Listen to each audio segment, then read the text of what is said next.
So after you have imported files, they will populate into the program, much like you see here. And the first thing that we typically do is we're going to just kind of cull through the images and do some basic edits. So the whole idea of this recording is to go into the develop module and get familiar with the items on the left here. We're really going to work on just what I have open. So I think I already said that up top here is your histogram. And there's some important things that I want to talk about the histogram. First being that you can see your ISO, your focal length, your aperture, and your exposure time right underneath it. But before I really dive into anything else, I want to point out these two triangles in the top left and right corners.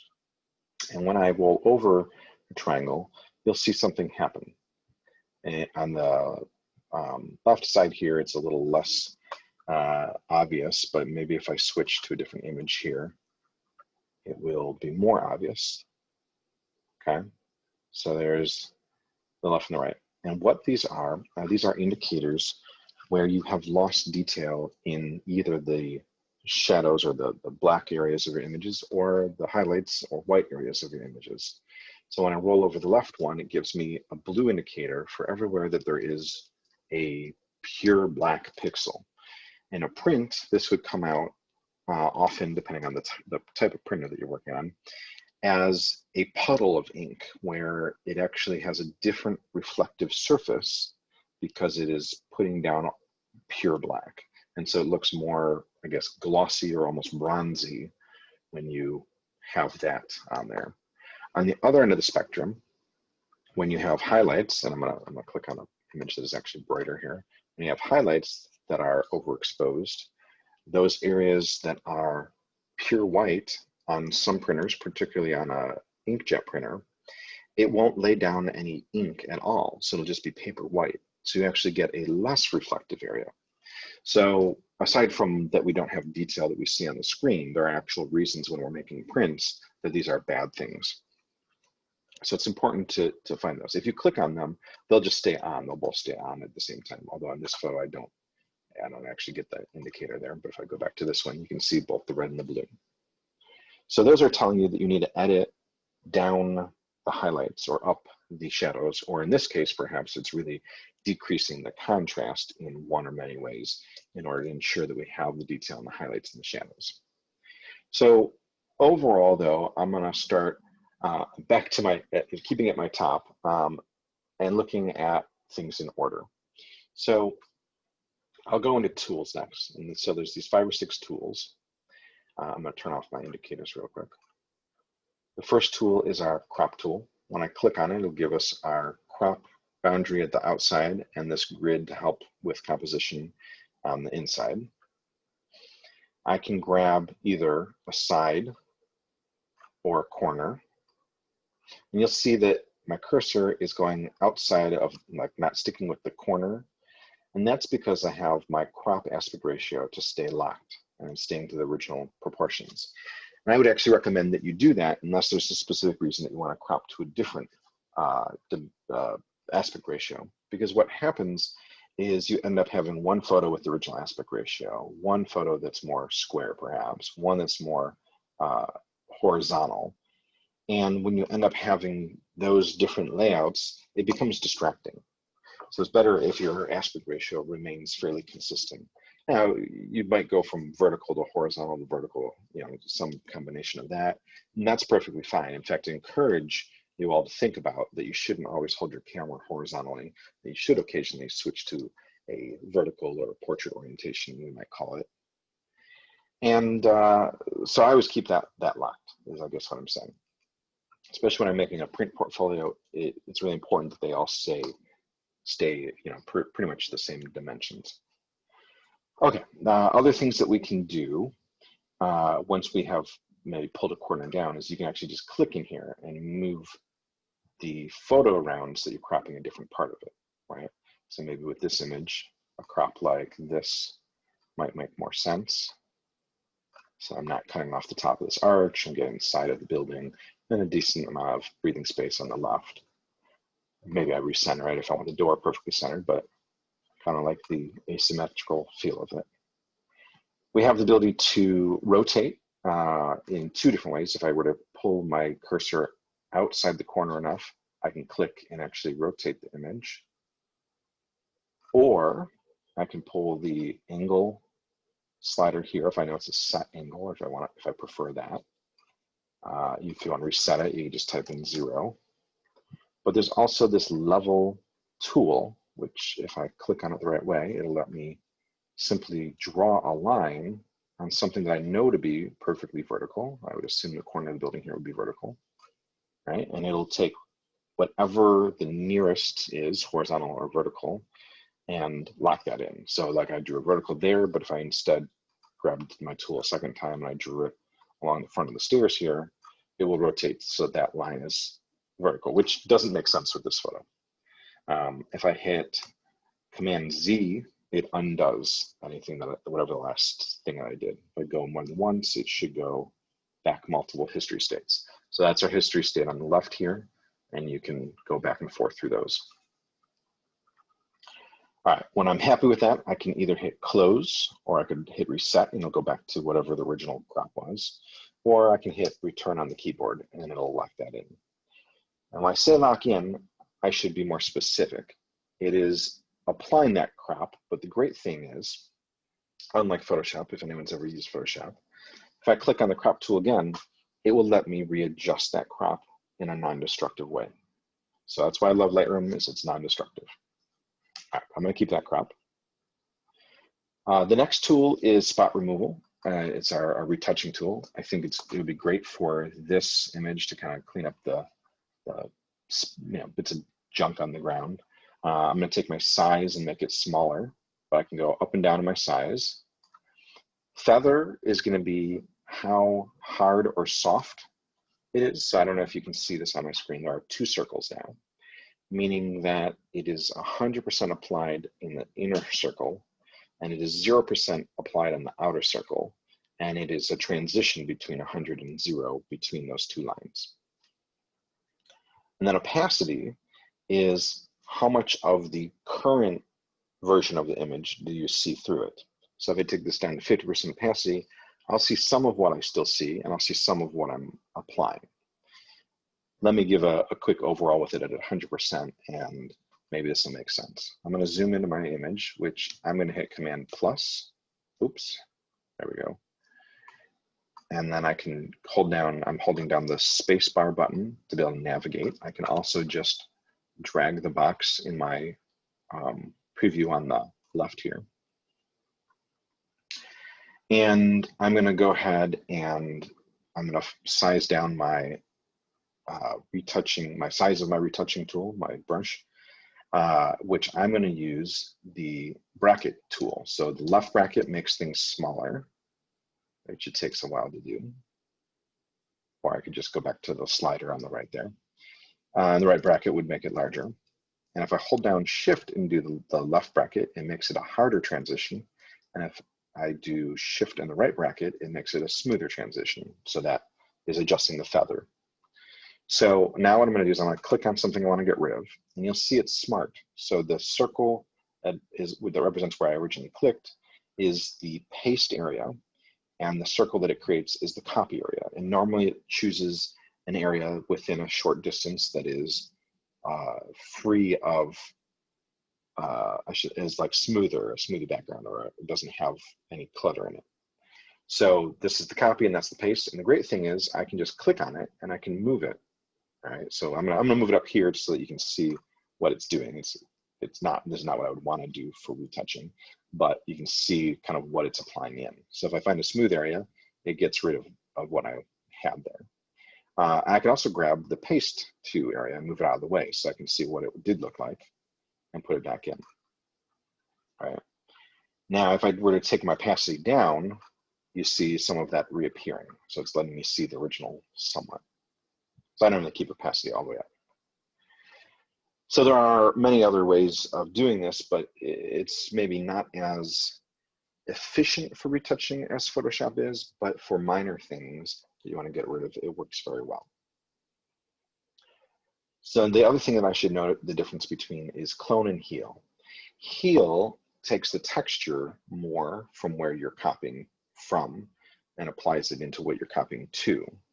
If you do clone, it does the exact pixels. So I'm gonna sample from an area over here where I notice that it's actually darker, and you can see that darkness appearing. So on clone, it's copying actual pixels and transferring them. On heal, it's copying the texture. So if I switch to heal, that darkness goes away, but the texture being applied remains the same. And I'm noticing that there's like another gum spot there. So I'm gonna move that. Okay, so if I like it, I hit close. If I don't like it, I hit reset. And there's this little toggle switch where I can turn it off and on so I can see what it was like before and after.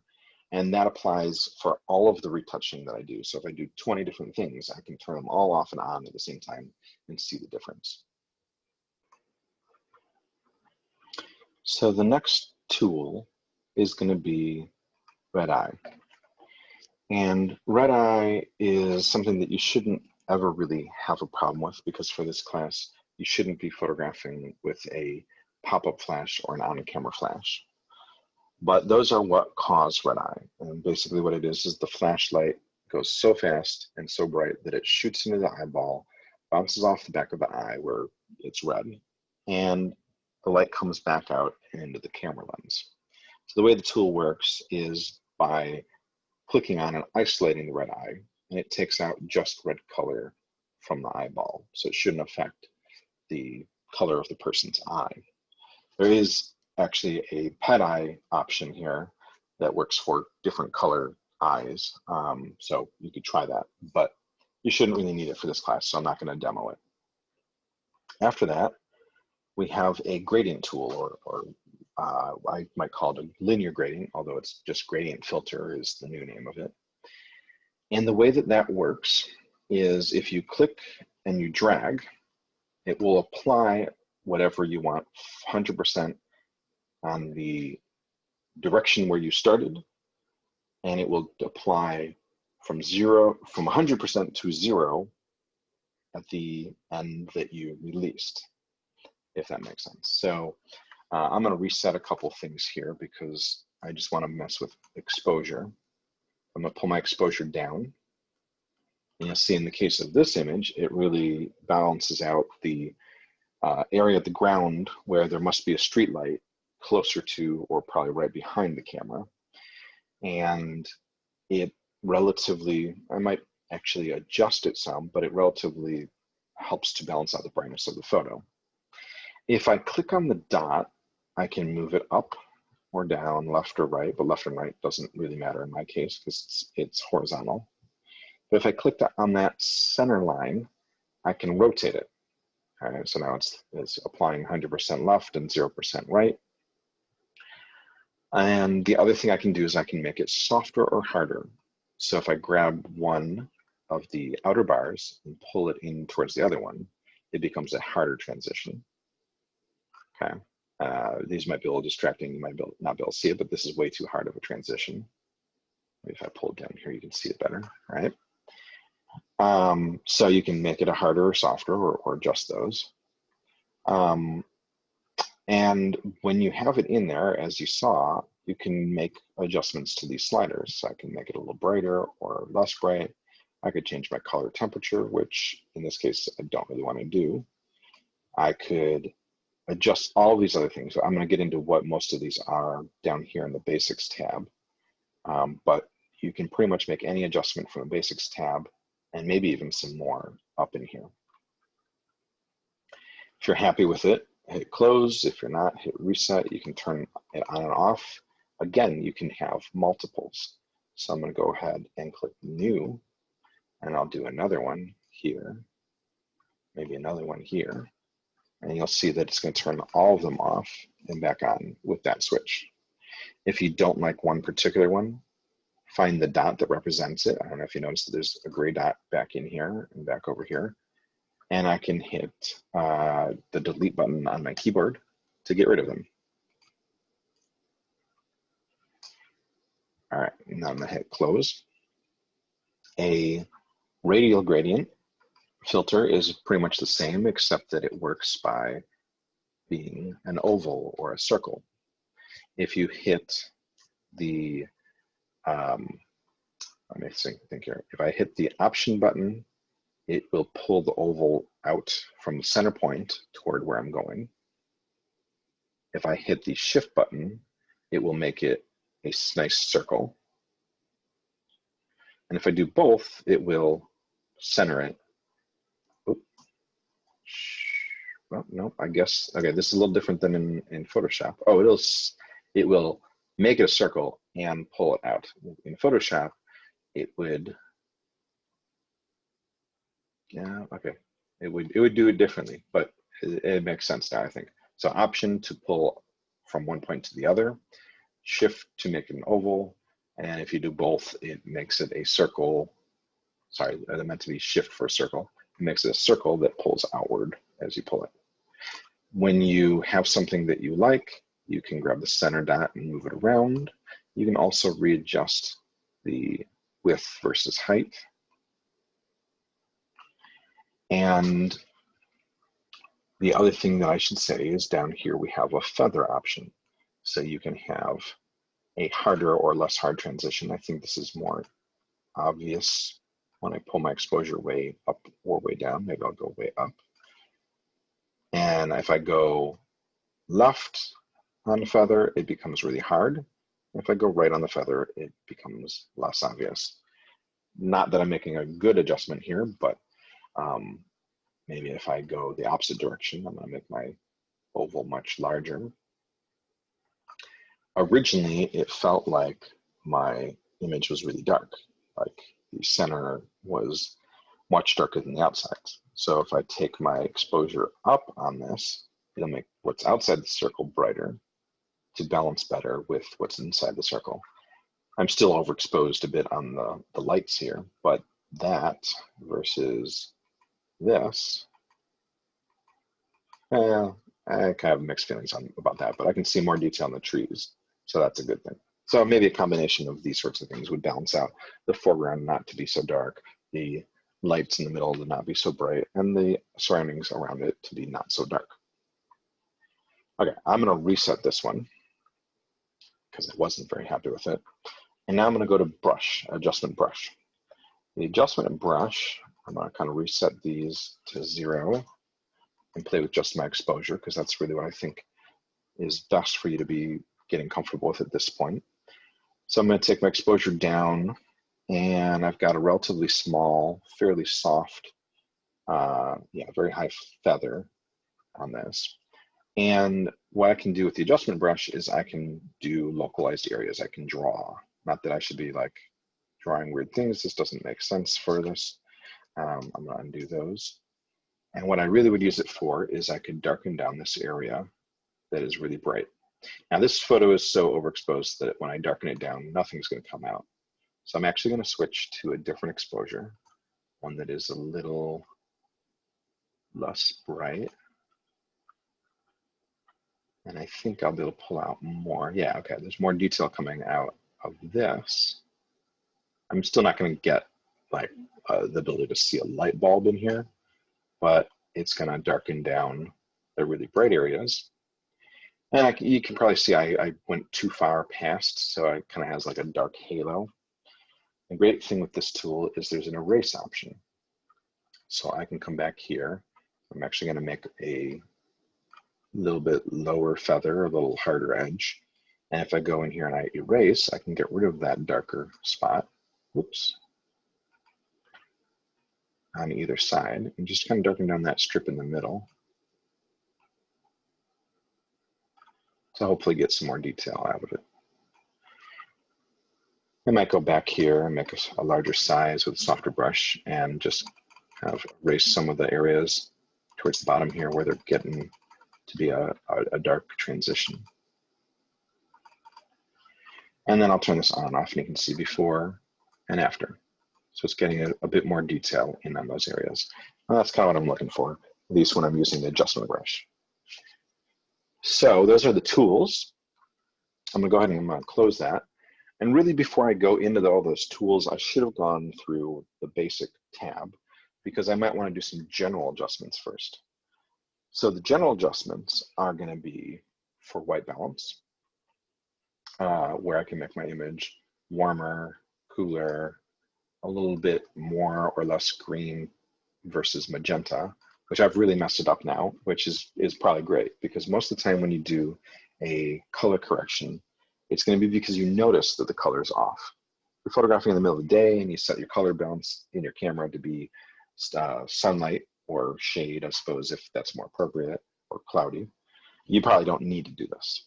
As long as you're close to sunlight, great. I'm photographing at night here, so I know that it's a bit off. So I'm going to grab this eyedropper tool, and I want to click on something that I think would be neutral gray. So we'll try the ground here first. That seems to be pretty close. I can see color probably better than most, so I'm going to say it's a little bit bluish. It doesn't feel as limestone-like that a church perhaps would be, because this is a church, or was a church. But I think this box here, this silver box, or these metal pieces on the door, or perhaps even the planter, might be a little bit closer. So when I roll over something with this eyedropper, it's going to tell me my red, green, blue values, and it's telling me 38, 39, and 40. So if that should be neutral gray, they should be more in line and balance. So if I click here, I'll bet, based on the numbers, it's going to be a little bit more yellow and a tad bit more pink or less green. So that feels a little bit warmer. And then I'm going to go ahead and I'm going to try on this box over here too. And it's saying that the blue there is even higher. So I'll give that a go. And now it has a little bit more warmth to it. I don't know if you're going to see the difference of that in the screen, but I definitely see it here. So I think I'm a little bit more happy with that. Just for fun, I'm going to click in here and I'm going to go up manually a few points and just see how that looks. And see, that actually looks a lot more where I would expect it to be. So I will go with that. Now, when we go down here to exposure, first of all, I should say there's an auto button. You could try that. Wow, actually, in this photo, that really made it look quite nice. The color pops even more, and the color looks realistic to how I think it was, and that's kind of an important point. I'm going to, however, reset all those and show you what I would do manually usually. The big difference is it put in vibrance. We'll come back to the thought on vibrance. So when I adjust these myself manually, that's sort of looking at the different areas of the histogram and the image to see what I think it really needs. I'd say overall this image is a little dark, so I'm going to start by pulling up my exposure a bit to the point that I'm not really losing detail in the highlights. Now, I'm kind of getting some lost in here more than what I had, so I'm not so happy about that, but there's adjustments that I can come back that may fix that. When it comes to contrast, I'm looking at my histogram, I'm losing detail in my shadows, I'm losing detail in my highlights. I probably don't want to increase my contrast. But if you do, I would go in a small amount. Many of these things I'd say small increments, maybe 20 points of contrast. The reason I say that is it's pretty typical for someone, or maybe multiple people in a Photo 1 class, to just say, oh, I love contrast. I'm going to just yank this up. Oh, look at how much that image pops. And yeah, it pops, but it doesn't look accurate to real life. So for now, I'd like you to stick with trying to keep things looking the way that they probably did in real life. So I'm going to go back down to 20, and I'm going to go back down to 0 and see how that looks. When I go back down to 0 from 20, it looks flat, but in reality, this is probably how it was. Now, the next areas that I want to point out, these next 4, I want you to notice what is being highlighted up in the histogram here. So I roll over highlights. It kind of gives you an idea of what area it's going to adjust the most. So it's not the midtones, not the whitest whites of the image, but the highlights is what we would call them. And it's going to adjust those the most. Versus whites, which is the farthest amount. So if we have lost detail in the brights of an image, the whites of an image, we might want to start by pulling downward on those. And I'm looking at the histogram, and you can see, I'm going to turn back on my indicator for my highlights. If it's at 0, well, close to 0, it is giving me that indicator of a pool of white. And if I pull it down, I want to pull and pull and pull until that indicator, at least on the histogram, the white triangle goes gray, which is here. And that's when we should have detail in all, like a light gray instead of a pure white in all of those areas. Similarly, if I turn on my shadows one, I might pull my blacks up until those disappear. So even though that there is a steep mountainside here, I guess I'll call it, there's nothing that is hitting the wall and climbing it, which if I pulled this all the way to the left, you see it does. And this is kind of where we want our histogram to be. Okay. Then we'll go back in and we'll adjust our highlights and our shadows. So I'm going to just pull these left and right and kind of look at the image itself and see if there's an area where I think the image is getting all of its detail where it should be, and thinking about that area on the histogram. Of course, I wouldn't want to pull that to the right and start getting a spike. Okay. So I'm going to say somewhere just slightly negative. Looks good to my eyes. And then the same for my shadows. So I pull shadows up, it will get detail in particularly the shadow of the tree here or some of the darker areas. So I'm going to reset that to 0 for a second and then pull it up again. They'll see the difference. Okay. So this is not how the computer's auto setting looked when it thought it was really good, but this is more of a realistic representation that I think looks fairly good. For texture, that is to increase or decrease texture if there are problematic areas. Clarity is going to sharpen. So usually with architecture, I tend to bump that up. Again, only 20 points max. And that really pops out a lot of details. Like I saw the date here particularly pop out pretty significantly.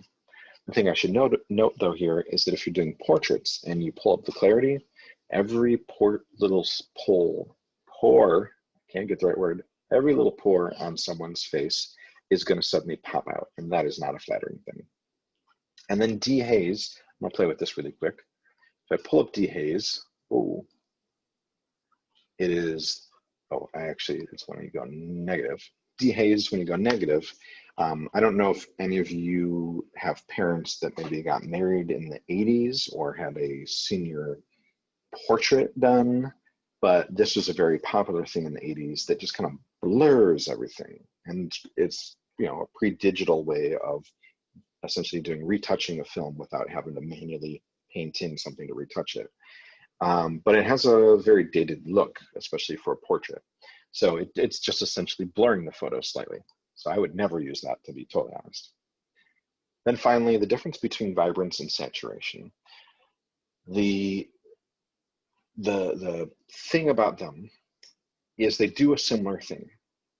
And I don't have a portrait open right now to show you, but when you're doing portraits and you increase the saturation in your photo, it can do great things to like foliage or to like graphic,